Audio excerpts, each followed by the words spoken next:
अपने स्थान पर कमर गर्दन सीधी करके खड़े हो जाएं। यौगिक सूक्ष्म व्यायाम के अंतर्गत आने वाले अंतिम जो 5 अभ्यास हैं उनका अभ्यास करेंगे। पहला अभ्यास है जानु शक्ति विकासक क्रिया। घुटने को संस्कृत में जानु कहते हैं। इस अभ्यास के लिए दोनों पैर मिलाकर खड़े हों। एक एक करके अदल बदल के पहले दाएं फिर बाएं पैर को श्वास भरते हुए मोड़ेंगे। हील्स को बटक की ओर ले जाएंगे, बटक से लगाने की कोशिश करेंगे और श्वास निकालते हुए झटके से किक की तरह पैर को आगे फेंकेंगे, जैसे किक मारते हैं। अभ्यास स्टार्ट करें। राइट से शुरू करें। इनहेल के साथ पैर पीछे और एक्सहेल के साथ पैर आगे। जानु शक्ति विकासक क्रिया।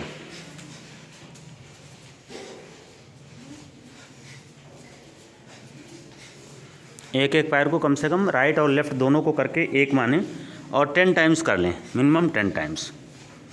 इसको करने के बाद अगला अभ्यास करेंगे पिंडली शक्ति विकासक क्रिया। काफ मसल्स को पिंडली बोलते हैं।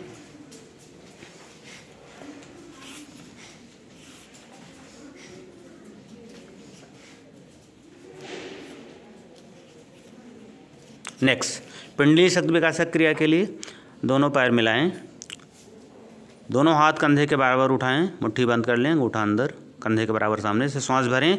श्वास भरने के साथ बैठ जाएं और श्वास रोक करके रोक लें। उकड़ू जो काग आसन बैठने की स्थिति होती है। अंतर यह है कि इसमें हाथ सीधे रहेंगे। कोशिश करें दोनों तलवे पूरी तरह से ग्राउंड पे आ जाएं। तलवे ग्राउंड पे करिए, तलवे पूरा ग्राउंड पे, हील ग्राउंड पे आए। जितनी देर आराम से बैठ सकते हैं बैठें, श्वास रुकी रहेगी। और फिर हाथ को चक्राकार घुमाते हुए श्वास निकालने के साथ खड़े होंगे।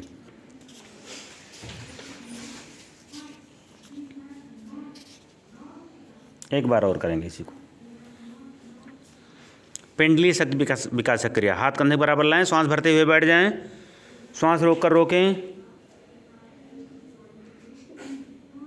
जितनी देर श्वास रोक सकते हैं बैठे रहें। जब श्वास रोकना मुश्किल होगा तो हाथ को चक्राकार घुमाएंगे और घुमाने के बाद श्वास छोड़ते हुए खड़े हो जाएंगे। रिलैक्स।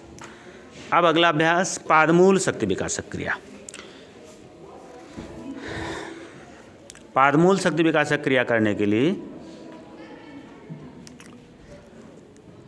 दोनों पैरों की हील्स को आपस में उठाएं और हवा में ही हील्स को अप डाउन करें।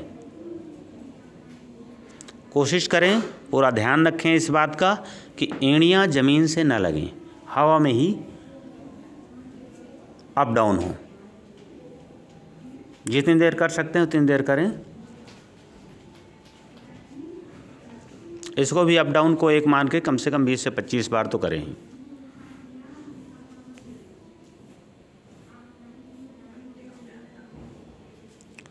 दो भाग हैं इसके।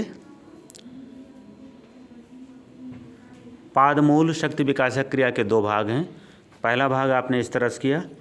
दूसरे भाग में फिर पंजे के बल आकर के पंजे पर उछलेंगे, धीरे धीरे पंजे पे उछलेंगे।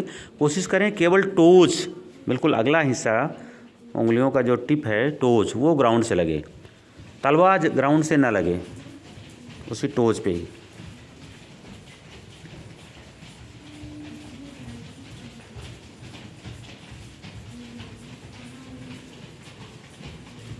तलवा ज़मीन पे लग, ज़्यादा उछलने के चक्कर में तलवा की ज़मीन पे न लगाएं, टोज पे ही अपने आप को कंसंट्रेट करें, क्योंकि अभ्यास पैर की उंगलियों से संबंधित है। रिलैक्स। थोड़ा रेस्ट कर लें। ये 46 अभ्यास था। अब 47 नंबर का अभ्यास करना है। 47 नंबर का अभ्यास है गुल्फ, पादतल और पाद पृष्ठ शक्ति विकासक क्रिया। इसमें 3 अंगों को एक साथ शामिल किया गया है। 4 भाग में होगा, काखा गाघा 1 2 3 4। पहले भाग में दाहिने पैर को आगे लाएं, बाएं पैर पे बॉडी का बैलेंस करें और क्लॉक एंटी क्लॉक 5-5 कर लें। 5 क्लॉक और 5 एंटी क्लॉक धीमी गति से करें।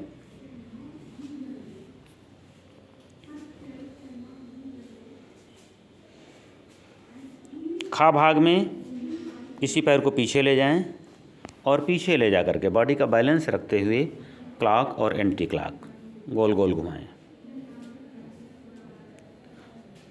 47 नंबर की क्रिया है गुल्फ पाद पृष्ठ पाद तल शक्ति विकासक क्रिया। अब इसी प्रकार का और खा भाग हो गया। गा भाग में बाएं पैर को सामने लाएं और धीमी गति से क्लॉक और एंटी क्लॉक।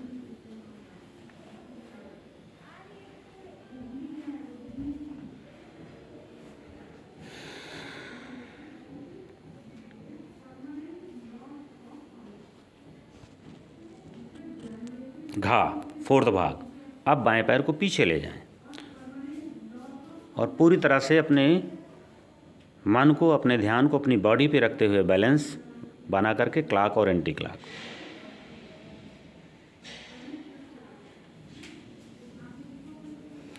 रिलैक्स। तो ये आपका 47 नंबर की क्रिया हुई गुल्फ पाद तल पाद पृष्ठ शक्ति विकासक क्रिया। अब अंतिम 48वें नंबर की क्रिया है पादांगुल शक्ति विकासक क्रिया। इसमें दोनों पैरों को पास पास ला करके बैठना है सामान्य श्वास प्रश्वास में। जो लोग पैरों को बिल्कुल मिला के बैठ सकते हैं वो मिला के बैठें। जितना पैरों में गैप करेंगे पंजे में उतना सरल होता जाएगा। और जो नहीं मिला के बैठ सकते तो जितने कम डिस्टेंस से बैठ सकते हैं उतने कम डिस्टेंस के साथ बैठें। दोनों हाथ कंधे के बराबर उठाएं। Very good. बैलेंस करें और बॉडी को सीधा करें, आगे सामने स्लाउच ना हो। बहुत सुंदर। कोशिश करें घुटने जितना साइड को चले जाएं, बिल्कुल बॉडी के पैरेलल।